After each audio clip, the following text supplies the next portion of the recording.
Welcome to Gospel Tangents, the best source for Mormon history, science, and theology. I'm Rick Bennett.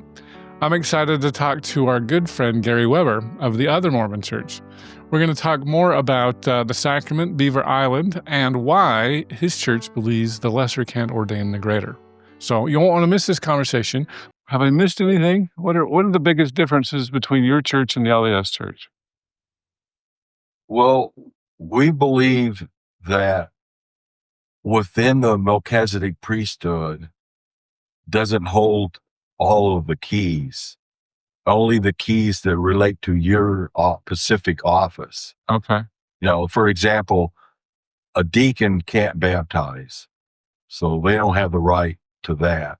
And within the Melchizedek priesthood, it can't evolve. However, you can't bring up a prophet out of the Melchizedek priesthood. We believe that the only way a prophet can be ordained, as was Moses, by an angel, and Joseph Smith and James J. Strang, that you can't be voted in or the apostles ordain a lawgiver. The lesser cannot ordain the greater. Okay. So that's the biggest difference. And from what I've talking to people that in the past that were the Utah Mormons, they don't really understand the difference between the two keys. The keys of mysteries and revelations that is associated only with the prophet lawgiver, and then the keys of the kingdom can be possessed by many people. The 12 were given the keys of the kingdom to go and take the gospel to the nations, and they can give keys to other people. They can be held by hundreds, but the keys of mysteries and revelations can only be held by one person at a time, the lawgiver. And so that's why James J. Strang could not be ordained by angels as long as Joseph Smith was on the earth.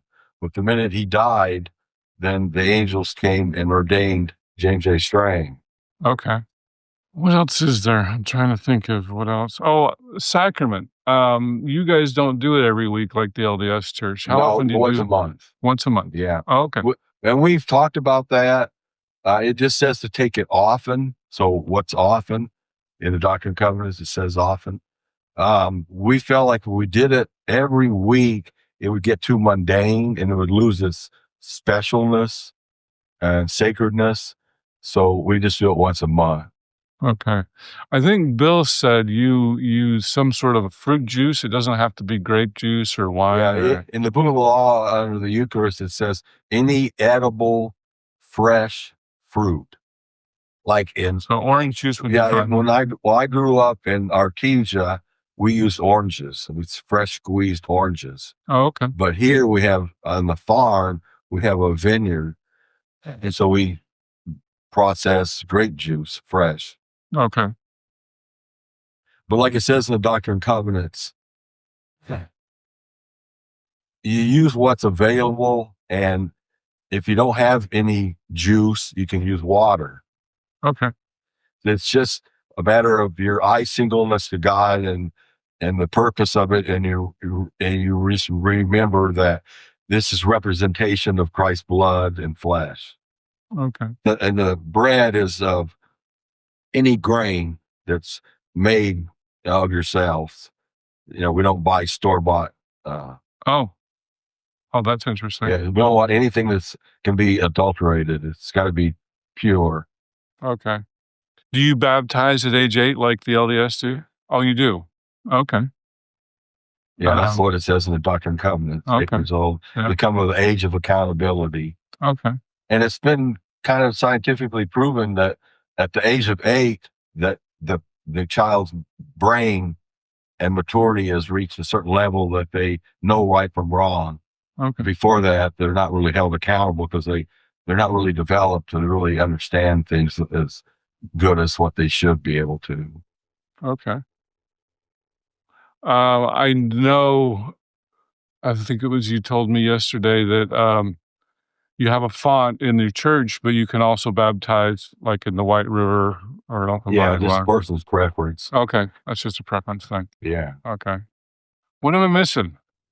There's way more in common with you guys than not in common. Okay. The main thing is we believe that the priesthood, has to be carried on, from someone who has a legal priesthood.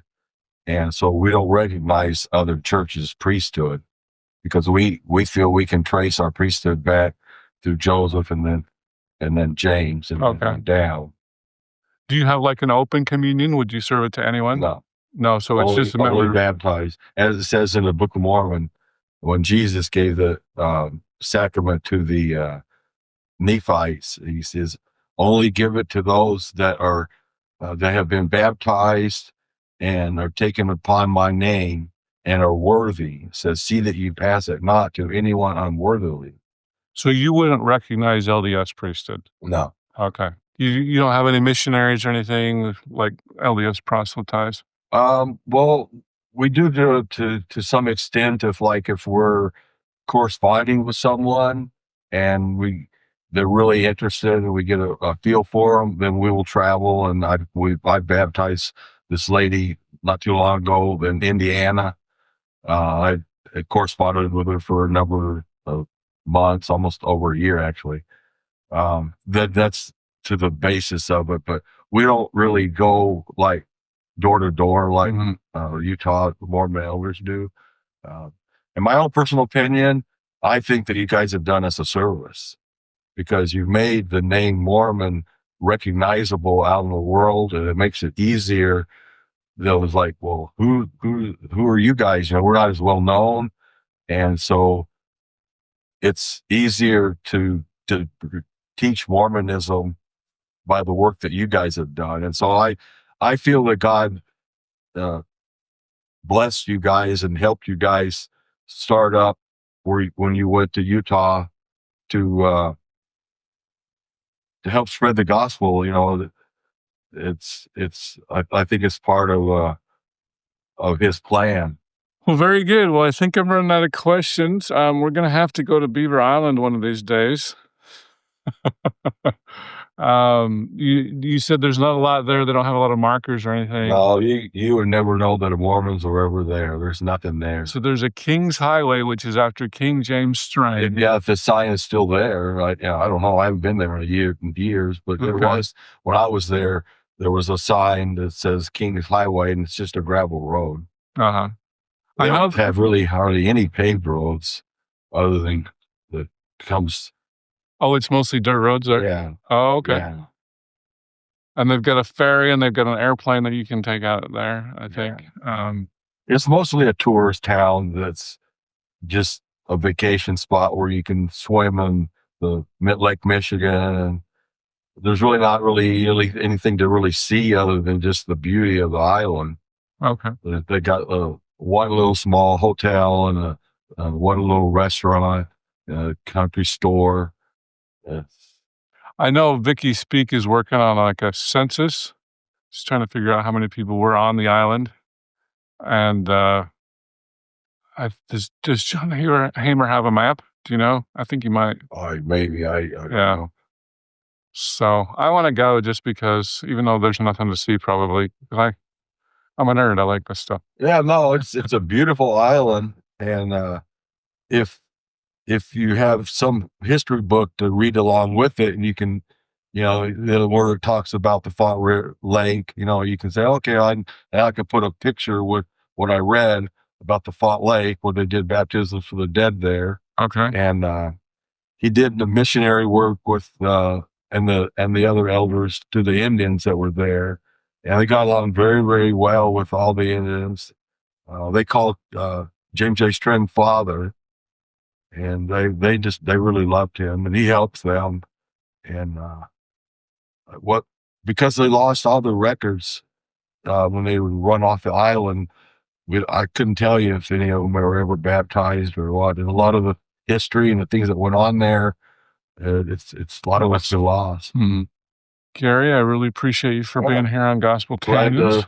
Try to help in any way I can. Like I said, I'm not as knowledgeable in history as Brother Bill is. Yeah. Well, you can always watch my interviews with Bill and Kyle did watch it. Bashir's and Yeah, I Vicky watched that Speak. too. Yeah. Yeah, I watched those. So you're my fourth interview about the Strangites. Okay. Second Strangite, but fourth interview. So Right. Yeah, David Lachute did a wonderful piece on Wingfield Watson. Yeah, he came here, Kyle rather, and did a presentation. And he's still working on string stuff. I don't Yeah. think he loves that stuff. yeah, yeah, it was very interesting. Okay. Well, very good. Well, Gary Weber, I really appreciate you for being here on Gospel Tangents. Well, I'm glad to be here and hope I could help in some way. Thanks. You bet. Hey, everybody. So I'm heading home from trip out here with the Strangites here in Wisconsin. Just wanted to mention one other thing. Of course, after the interview, I said, I forgot to ask about sealings, if they believe in time and eternity sealings, and the Strangites do. So I was very surprised to hear that. It sounded like, because Gary said he was sealed to his wife eternally. I don't think they have a ceremony, at least if it is, it's very different from the LDS temple ceremonies. And of course, they don't do sealings for the dead, they only do it for the living. But yes, so he did say that he was sealed to his wife for eternity. So I thought that was interesting. I just wanted to share that real quick as I head back home. Hey, everybody. I just had two more things I wanted to add. One other thing that I talked with Gary Weber about was whether they believed in the Trinity, and they said they do not. I wish I'd have asked them about the 3 degrees of glory, but given that they believe in, they accept pretty much almost all the Doctrine and Covenants, the LDS Doctrine and Covenants, I think they probably do. Although that would be another question I wish I would have asked.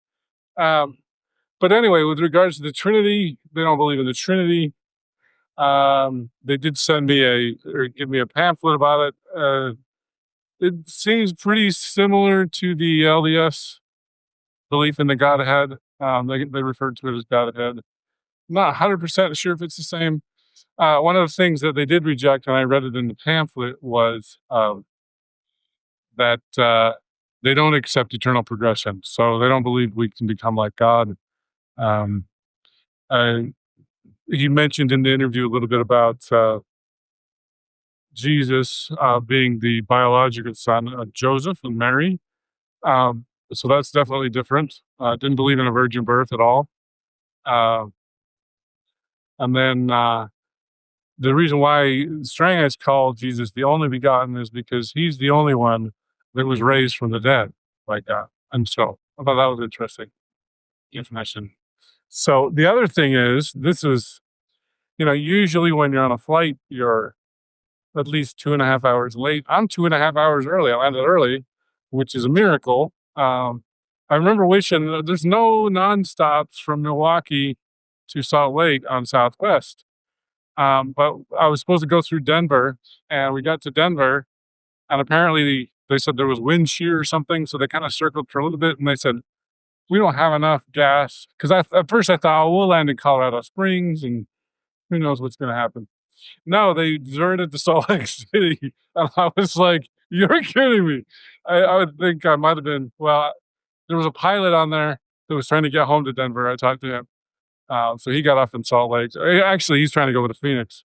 So he'll probably just catch another flight to Phoenix. But I was super excited that I got home 2.5 hours earlier than I expected.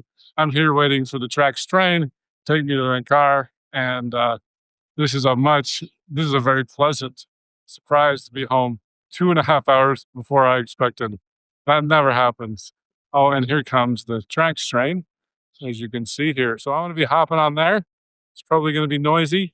And so anyway, it was fun going to Wisconsin. I'm back home in Salt Lake City now, getting ready to hop on this train and head back home. So I hope you enjoyed hanging out with the Church of Jesus Christ of Latter-day Saints with me, the Strangites, and Gary and Bill. Bill, thank you so much for your hospitality. And Gary, thanks for the interview and showing me around town. It was awesome. So thanks again. We'll see you all later. I hope you enjoyed our conversation with Gary Weber of the Strangite Church. Gary, thank you so much for showing me around and for sitting down with me. It was a fascinating conversation, and we'll definitely have to make it out to Beaver Island, so hopefully we can go. In our next conversation, I'm actually going to be going on a tangent trip.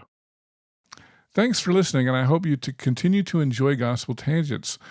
Consider becoming a Patreon or go to gospeltangents.com/shop, and you can get a cool tie, a hat, or even a nice mug. You can also get a sweatshirt, so check it out at gospeltangents.com/shop.